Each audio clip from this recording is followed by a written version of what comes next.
Hi and good morning to everybody else.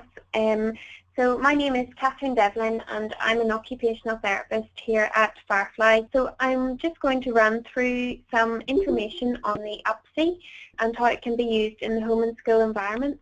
And I'll cover our UPSI therapy program and also a couple of case studies at the end. So just a little bit of background information on Firefly. Firefly is a relatively new company. It was created in 2013 by Lecky Design Limited here in Ireland, and they produce and manufacture special needs equipment for children. And so Firefly have launched 4 products. We have the UPSI, which I'm going to talk about today, and we have the Scoot, which is a little manual wheelchair. We have the Go-To seat, and we also have the Play Pack. And we're due to launch a new product called Splashy, which is a bath seat, hopefully in the middle of November. And this will provide children with some postural support whilst allowing them to participate in bathing and messy play activities. So now if we move on, and we'll just go through some of the aims of today's webinar. So we're going to look at the background to the development of the UPSI. I'll learn how to assess for and fit UPSI. Obviously it's a low assessment product, but we'll just cover some basic information on kind of our guidelines around assessing for it. Familiarise yourself with the UPSI therapy program. We'll cover a few case studies, and then, as Guy said, we'll have some questions at the end.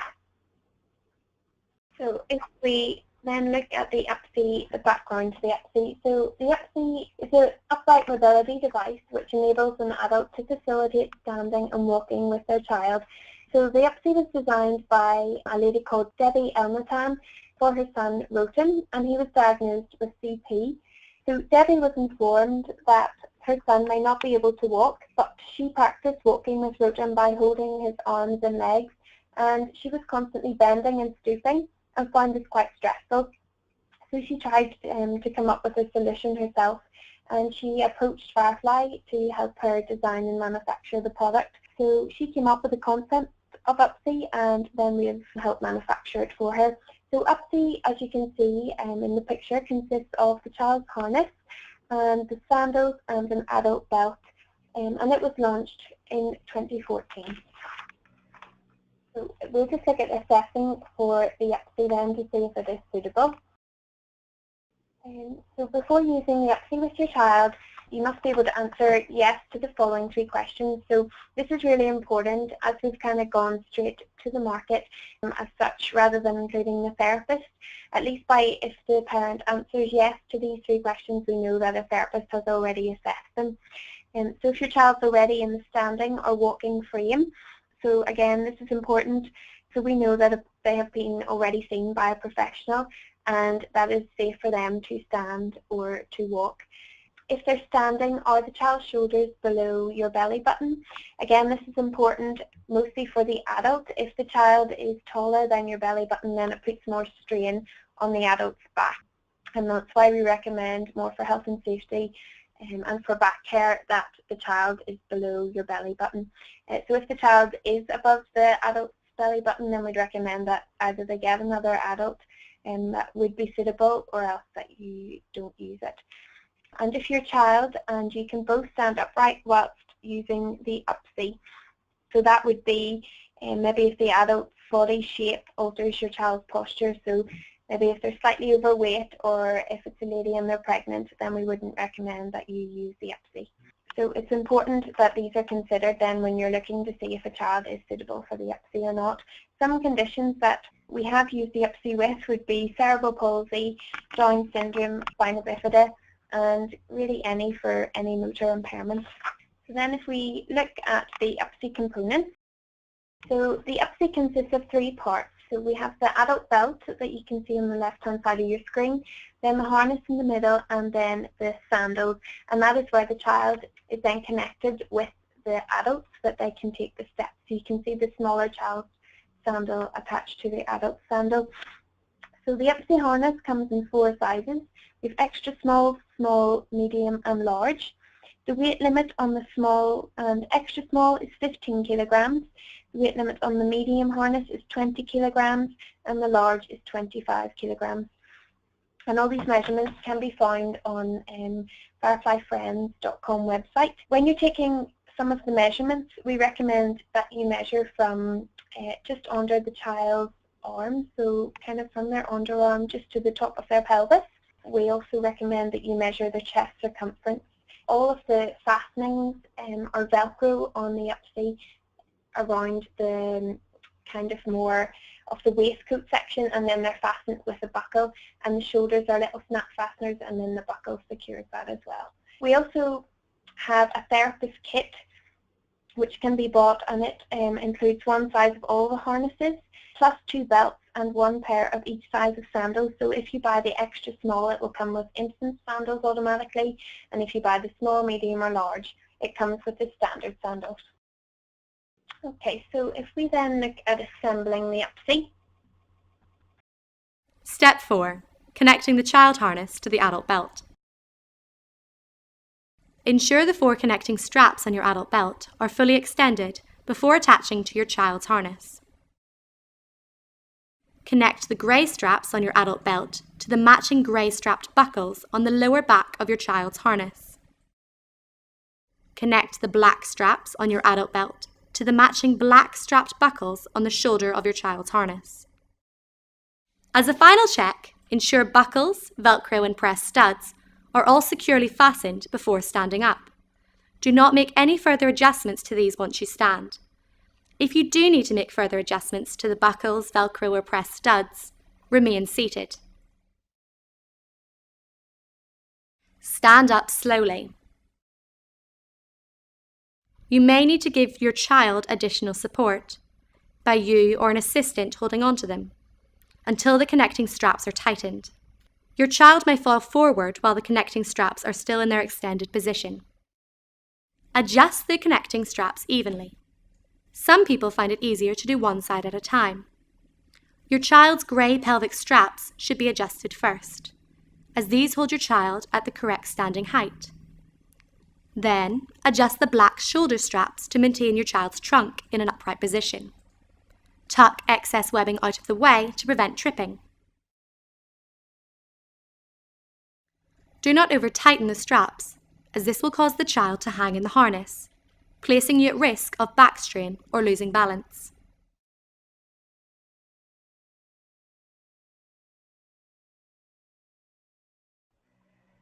So then moving on to the upsy therapy program. Just remember that you can type in any questions you might have into that chat box, and we can answer those at the end for you.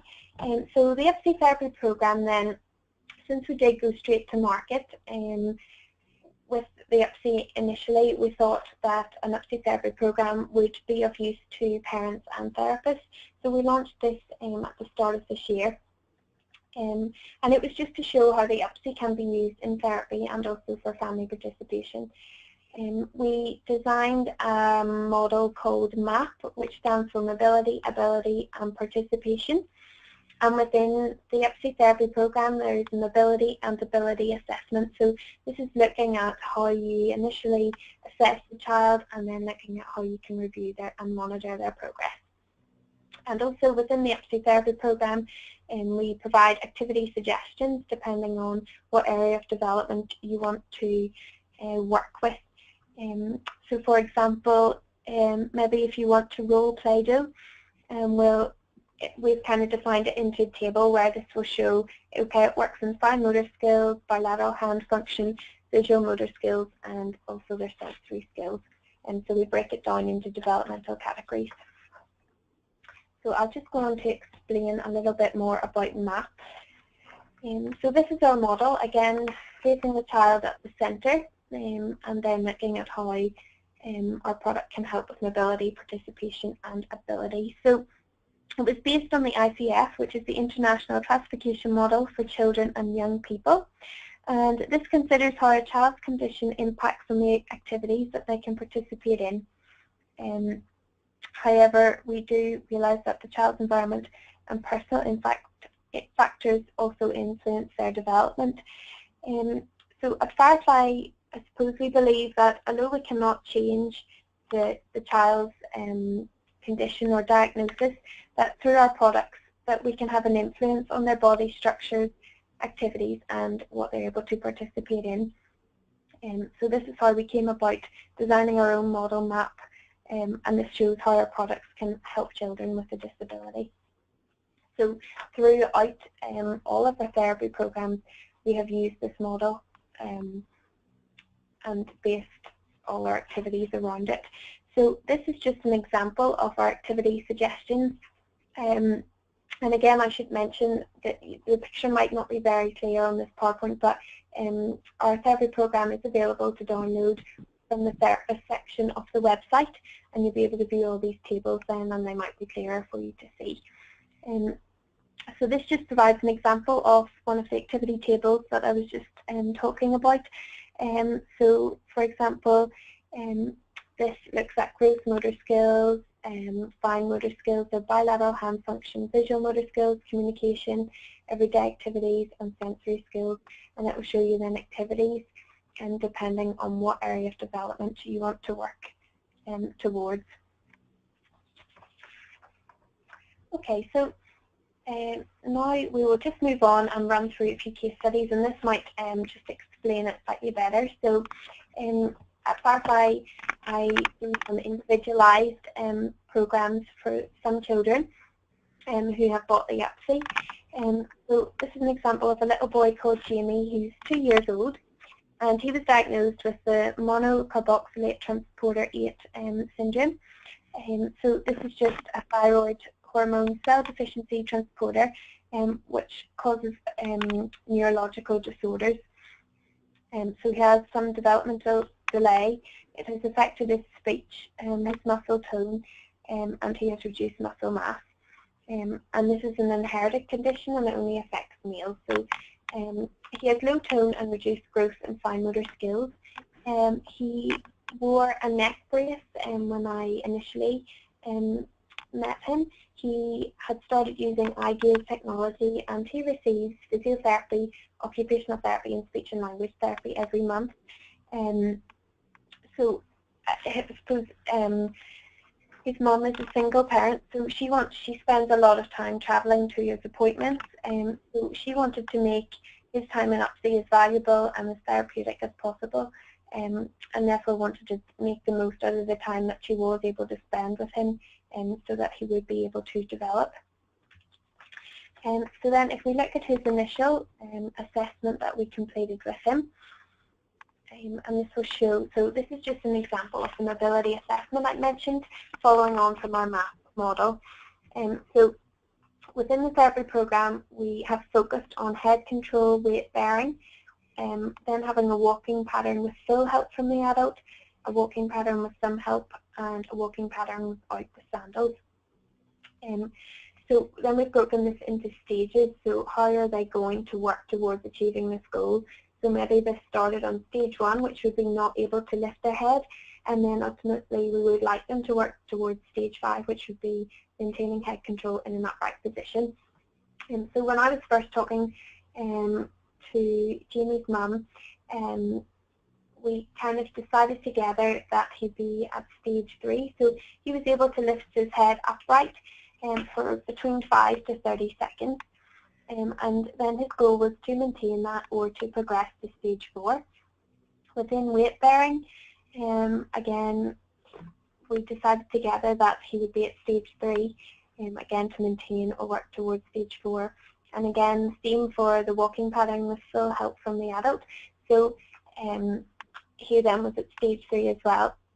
We didn't go near the mobility goal 3B or 3C, as initially we recommend that the adult and child will use the sandals just to get into the correct walking pattern and to make sure the child is weight bearing. And until that happens, then we don't recommend that you kind of touch those goals until you know that they're taking some weight through their legs. So we decided then, following our initial sort of assessment, that the functional goals that Jamie were to work towards was to participate in feeding. So this was with hand-over-hand assistance when he was being spoon-fed, to participate in message activities to develop his fine motor skills, and to play football with his friends. So then we'll just go on to some of the developmental benefits of standing. So I have sent this paper through to Anita, and she can maybe make it all available to you. So we have a physiotherapist here at Firefly called Sheena McNeil, and she has written this paper on the developmental benefits of upright movement. So she looked at weight-bearing skills, standing balance, the ability to transfer weight, to promote correct joint formation, and the cognitive and social development. So she posed at the launch of UPSI, this was a piece of research just to show the benefits of standing and of weight bearing. So that is a useful resource which can also be found in the therapist section of our website, or else I'm sure Anita will be happy to pass on the link for you to access that. So it just shows how that a therapist can help improve the child's performance in functional activities and the participation, and I suppose then how our product can help do this. So we can move on then to the benefits of standing for Jamie. So I suppose for him, it gave him a bit more independence. He was able to access more of the environment around him. His mum didn't have to hold him with his hands, so it meant his hands were free to interact and participate in fun activities, and this also increased his confidence. He developed some head control, so he no longer needs to wear his neck brace when he's in the UPSI, and it also means then he can see more of his environment, and it also improved his standing tolerance. So this helped them with his joint formation and muscle strength. It developed a walking pattern because before he was in a stander, so this was his first time really taking a step with his mum. It gave him the ability to weight bear, and it also included him in more social activities. So he was able to go out into the park, he could go shopping with his mum, or he could help her in the garden, so they sometimes water the flowers as well, which was nice. So it just meant his arms were free then to engage in a functional activity. So then I've just gone on to mention some of the activities used to promote development in standing when you're in the home environment.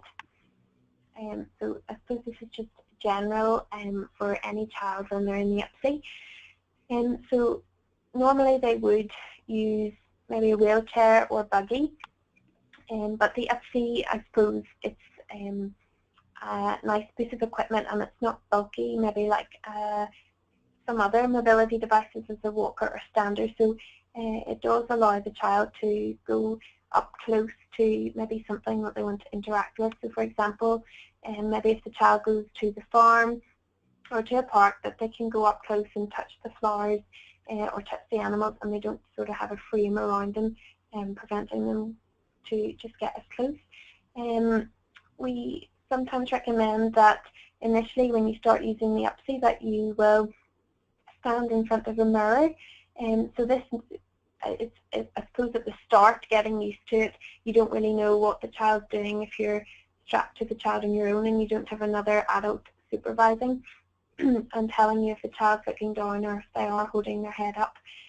So if you stand in front of a mirror, it's a way to see the child's facial expressions and to see if they're enjoying it or not. So you can use the mirror to maybe identify body parts, or if they want to reach for a mobile above their heads, again working in head control, or else reaching for magnets at different heights on a fridge door. We would recommend that as well, so putting magnets at different levels on the fridge door for upper limb strength and head control.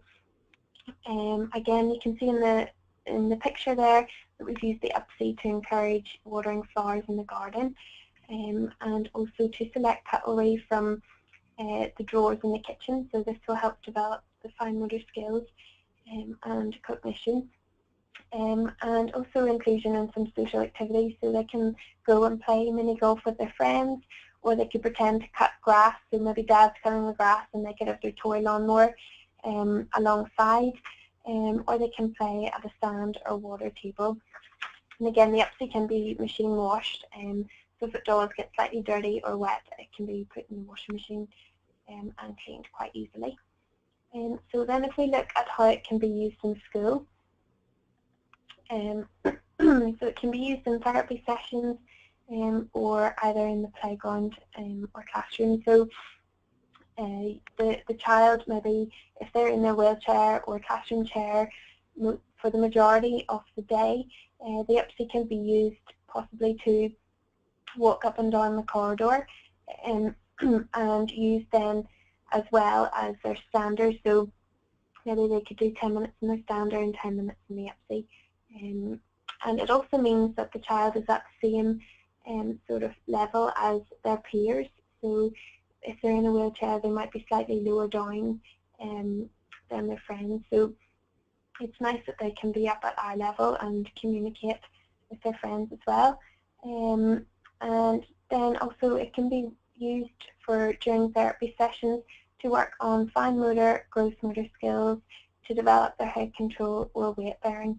And so you can see there in the right hand picture that it has been used just to work on throw and catch and her fine motor skills there and her grasp and release of that ball against the target board.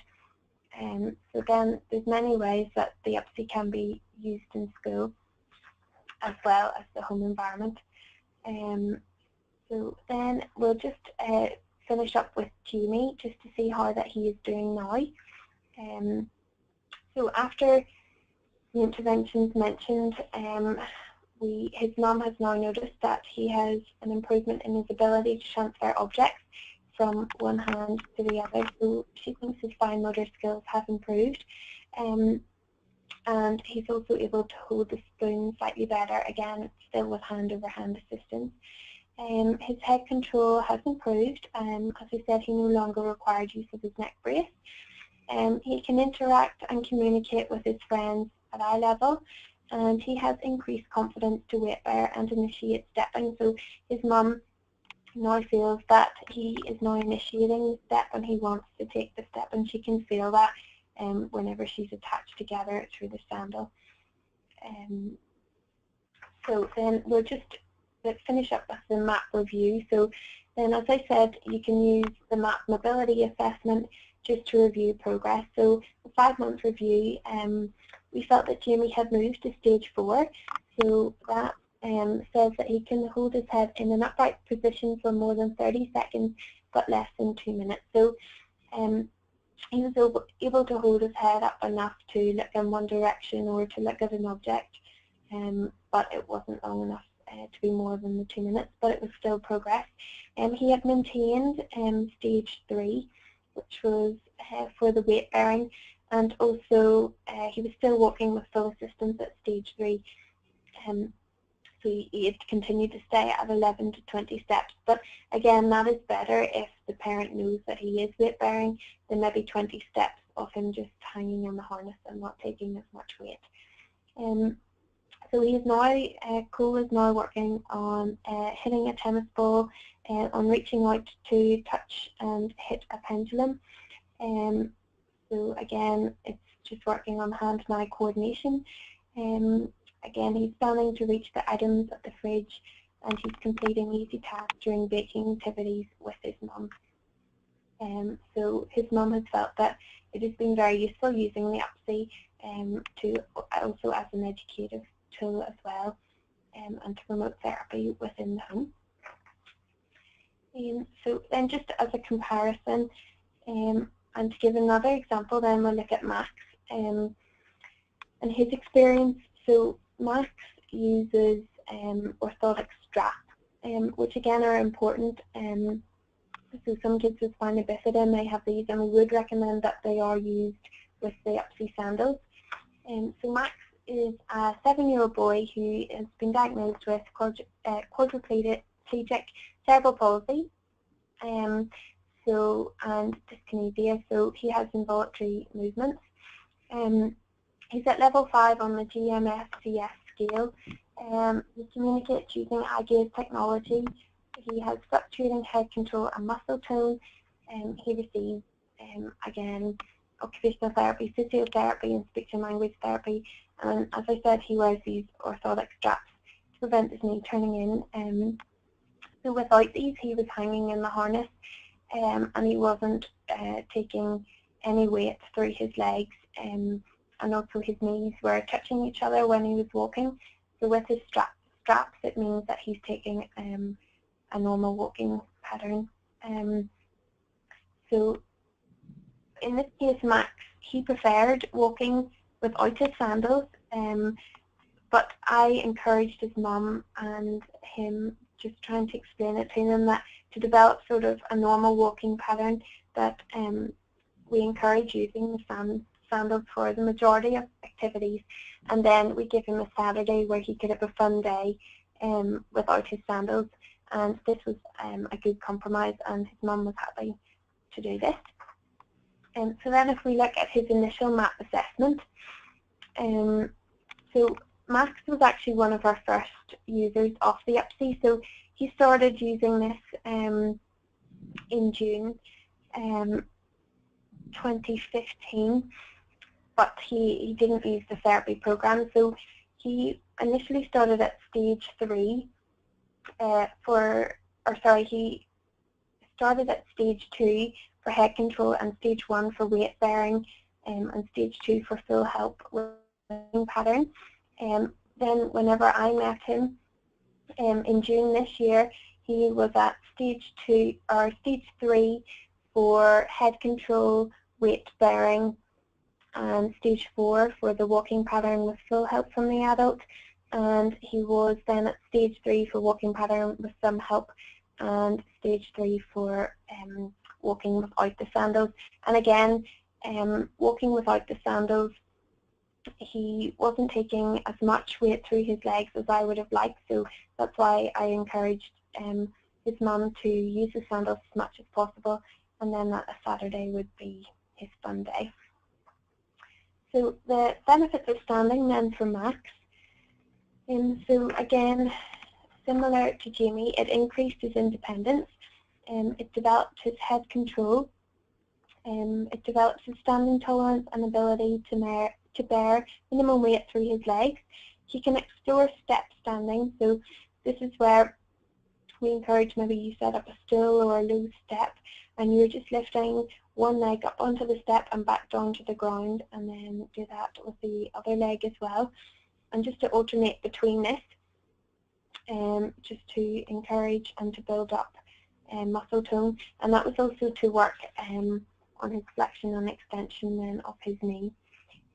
So Max loves the freedom of standing in his UPSI compared to his walker, so he doesn't feel as restricted in his UPSI, and he can participate in education and social activities. So Max is actually homeschooled, and so the UPSI provides a great opportunity for him to interact with his younger brother and to participate in more family activities whenever he is at home a lot more.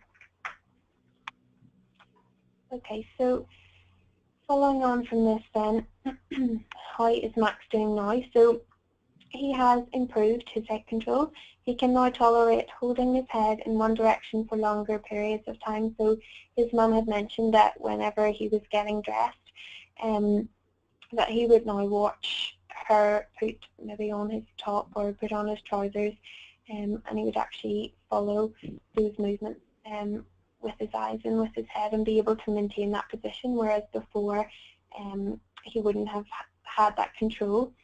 So he started collecting the mail from the post box at the end of the driveway with his mum, and he is alternating his steps and walking. So before they were taking a step and stopping and then taking another step, whereas now they're able to alternate between left and right. Again, he likes to bake and cook with his brother and mum, so he would participate in some of the basic activities. So maybe if they were making Rice Krispie buns, he could help pour in the Rice Krispies, and he could stir the chocolate around the Rice Krispies as well, again with hand-over-hand assistance.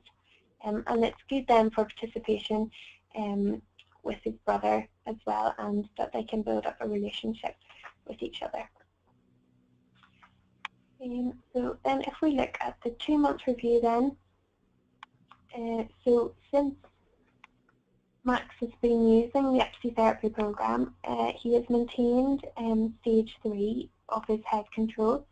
Again, he is working for stage 4, so his mum kind of described it that she felt he had improved within stage 3 but wasn't quite at stage 4 yet. So even maintaining a goal is still an improvement.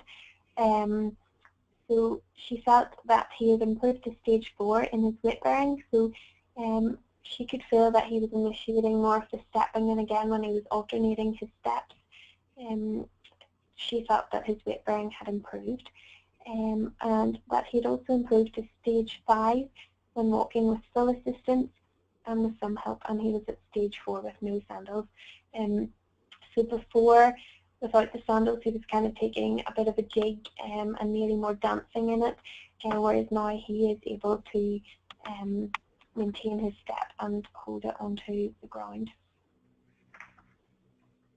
Okay, so then I've just included some of the references at the end to where you can download the EPSI therapy program, and also to that piece of research that I mentioned from our physiotherapist Sheila McNeil on the benefits of upright movement for children with motor impairment, in case you want to do some further reading. So I just want to thank you all for listening, and if any of you have any questions, feel free to write them into the chat box. I have got a couple of questions here. Shall I just read them out? Because they're very good questions. Okay, we've got, are the child and adult sandals attached? Yes, they are. So they come as one piece. So the child sandal is connected to the adult, and it's all one sandal, but they've different straps. So if you, I think that answers the if next you want one to even, I wonder if you want to go back to one of the pictures on the on one of the earlier slides, and we could show that. So that's the picture there on the right-hand side of the screen. So they are connected, but the two straps are separate. So if you maybe have a child's foot that is slightly smaller, we recommend that you put their foot in the middle of the sort of the sole of the sandal as such, and then you can crisscross the straps just to make sure that their foot's secured within the sandal. Again, if the adult's foot is slightly bigger than the sandal, we recommend you go as far back, so go towards the heel of the sandal, just to make sure that they're completely in the sandal. But we also, with the EPSI, we offer extension straps, so maybe if the adult's foot is slightly wider, you can pop on the extension strap just to make sure that it's fully secured around their foot. So I think that will be all for today then. But if you do have any questions at all, you can send them through to the catherine.devlin@fireflyfriends.com email address, and we can reply to those for you. So thank you very much. Bye.